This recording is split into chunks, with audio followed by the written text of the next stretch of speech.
We've been speaking with top economists to better understand what this economic climate means for companies' bottom lines.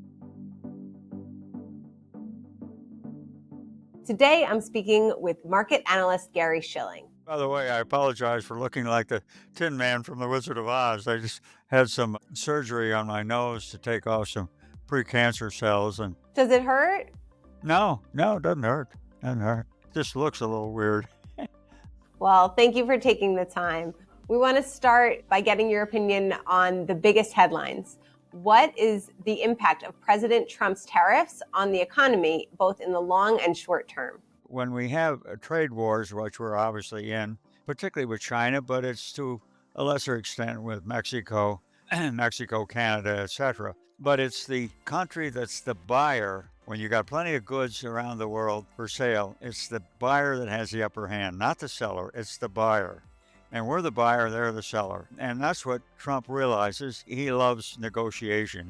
That's his forte. So he's basically saying, okay, we're going to negotiate. We've got the upper hand. You're going to have to, you meaning particularly Europe, but also other countries, you're going to have to support what's going on around the world to maintain things. So we're dealing with a different kind of situation. Now, it's really kind of messy because obviously companies that had either buyers or sellers that were used to a trade pattern the way we had before, this is a huge shock.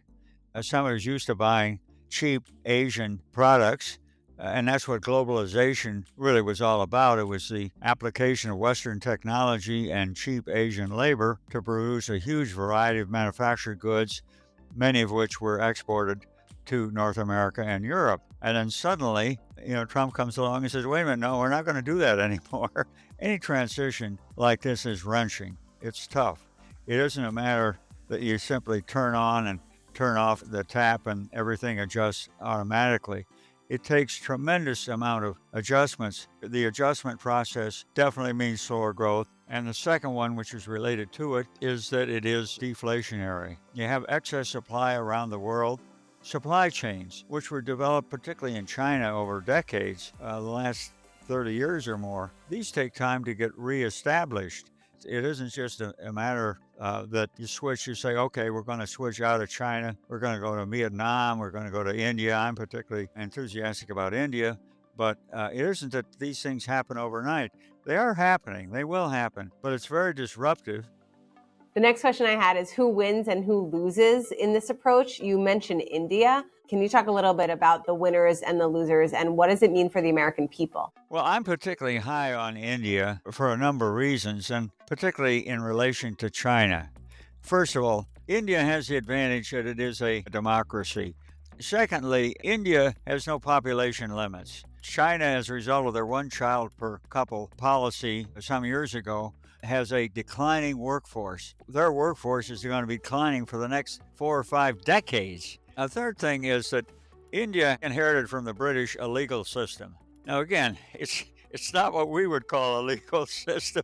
It's got a lot of flaws, but at least it is a legal system. And of course, India has inherited from the Brit the English language. And that's pretty handy in today's world. Well, if you look at any country, as economies grow, more money proportionally is spent on services and less on goods. Services grow a lot faster than goods.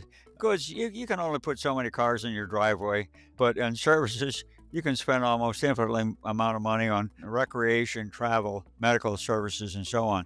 So India has a number of these advantages, which I think are going to be important in the long run. So, and in the portfolios we manage, and we are money managers as well as economic consultants, we have investments in India, which I'm very, very happy with and think are going to continue to do well. Great. That explained a lot about why you're so bullish on India. I want to bring it back domestically for a second. Do you think that these tariffs will put the U.S. into a recession? I think that the disruptions caused by the tariffs are going to put us in a recession if we're not already there. And the fact that we've had this change of approach, the U.S. is no longer supporting the free world. It's really forcing other countries, particularly Europe, to carry their own load. Most other economies have, throughout the post-war period, they've had trade surpluses versus the U.S.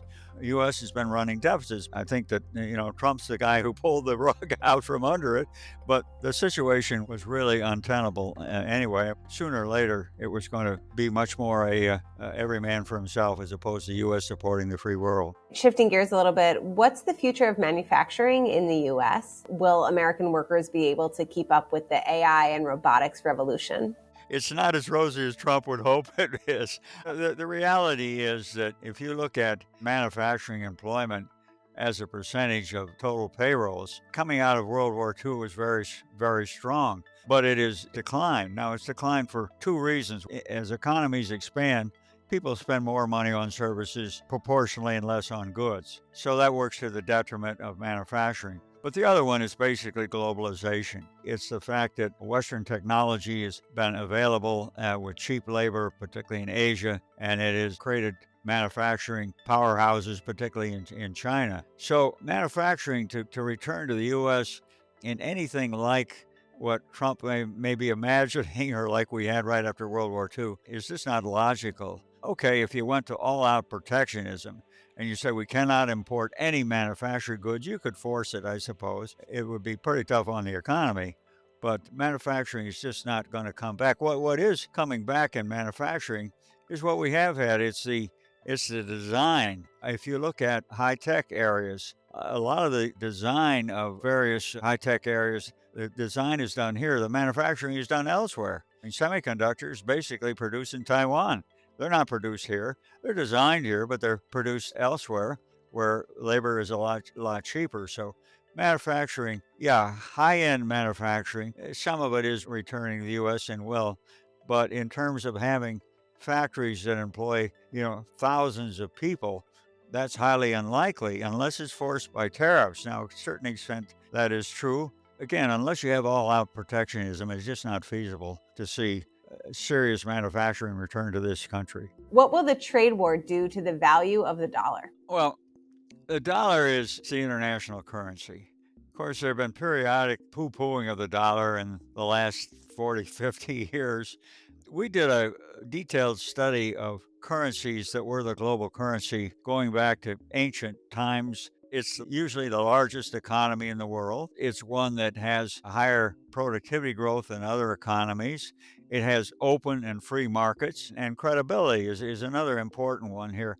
But if something would change here, if credibility in the U.S., and that's probably the most vulnerable, if that would suddenly disappear, you could see a change. But then the question is, what would be the alternative? The Chinese would like their currency to be the world leader, but they want to control it. Now, they're out. Europe, the euro, they've got enough problems there. They've never been able to have an international currency. Sterling was in the 19th century, but that's history. And Japan does not want the yen to be an international currency. You kind of run out of options. So I just don't see any great change that's going to dethrone the dollar. I mean, if you look at the dollar, if you look at the total of international transactions, 89% of them involve the dollar. Unless you see something violent happening, I don't think that's going to change. How can companies protect their bottom lines during this time of political uncertainty? I think that businesses, particularly small businesses that don't tend to have huge excess liquidity, ought to build fortress-like balance sheets and be very, very cautious in terms of investment and spending. And hey, if things don't deteriorate further, fine. But if they do, at least they're prepared. Okay, on the flip side, how should American workers best position themselves in this economy as it keeps changing? People have not been saving. People have been borrowing very heavily with credit cards, which I think is extremely risky because if we're either in or close to a recession, there are going to be a lot of layoffs. People are not going to have incomes they can count on. And so it's a good time to have a savings so they can prepare for tough times.